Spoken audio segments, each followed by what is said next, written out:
I was born in Papakura, so in South Auckland. Grew up there, lived in a cul-de-sac down by the golf course in Papakura, and until I was about 12 years old we moved out to 10 acres, so had a bit of a kind of lifestyle block from there, but absolutely loved growing up down in Papakura. It was awesome. You know, a lot of friends in the cul-de-sac, and all the families, you know, played a lot of games and things. It's cool.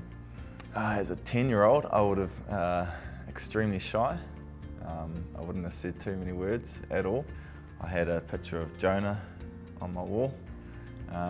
Here's my idol growing up, so I had a picture of him, and I know that picture of Jonah lasted through my entire you know, teenage years as well. So, you know, I was there for a long time. Well, I started early days with my rugby, so I started when I was 4 years old, down at Jury Rugby Club.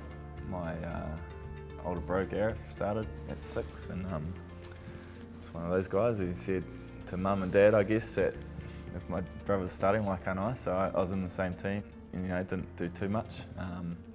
Really, in those early days, just loved it, going along. You know, it was the Oranges at half time, and you know, I used to get a player of the day kind of Kiwi thing to take home for the weekend or that week. So all those kind of memories of rugby when I was, you know, quite little, and also playing for, you know, just playing at lunchtime and you know, at school, and just really kind of loving it. It was always something that you could do at school, was just pick up a rugby ball. Like, I was fortunate enough as well to make a few counties rep teams, which was always a bit of a interesting prospect for me.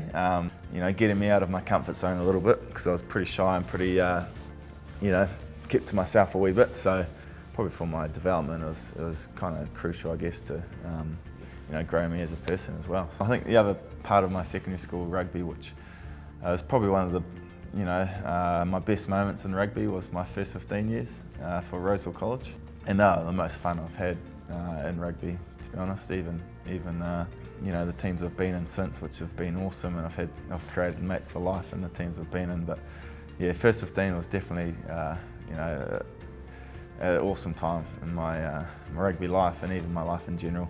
Got to play with my older brother again, so I played with him when I was 4, played with him when I was probably 15, 16, whatever it was.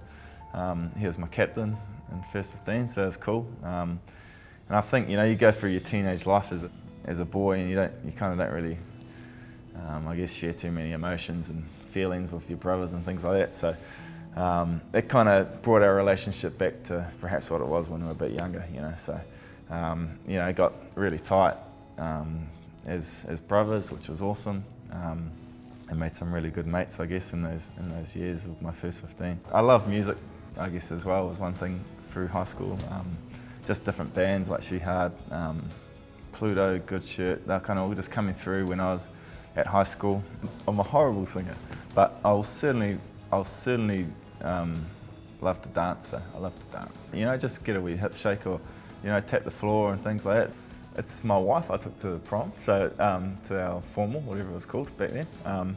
So high school sweethearts, mate. Yeah. So another great thing that came out of school, probably why it's so special to me. So I started 2005. Drove down the country, across the ferry, down to Christchurch. You know, they were great people and really keen for me to come down. Great opportunity. And so me and my now wife packed up I inherited a Read Red Rocket, is what my car was. Started kind of a new life down there. Yeah, you play rugby for everything, and the All Black is that dream that you've always had. And so, you know, like, I was super nervous. You know, kind of thought, you know, are you good enough to be here? But at the same time, I was just excited. I was pretty proud, and you know, just couldn't wait to get out there. I don't remember too much, but I do remember I did steal a line-out ball and we scored in the corner. That's kind of the one thing I remember from my debut game, is that, you know, I did have a hand in something in the game, so I was pretty happy with that. A balanced life, I think, is crucial to be what I do as a rugby player, and I'm pretty sure in most other aspects of life. You know, it just means that when you're doing what you do, you know, you're there, you can give 100%. And really enjoy it. It takes your mind off things, and it just, you know, makes you instantly relax, which is what you want. I appreciate the fact that I do have influence, you know, and it's a pretty tough thing to have. But you know, you just got to be yourself. And as a dad now, I think it's that's where my influence really starts. So being a good father, you know, and showing the right path for my kids. And I think certainly if you put that across to, you know, anyone in New Zealand who's looking up to me as a rugby player, you know, it's got to be a positive thing that I'm always, you know, showing towards them. Like, I want to be remembered, I guess, as a, you know, a family man, you know, a good guy, a good dad, and someone who, you know, I think people can rely on.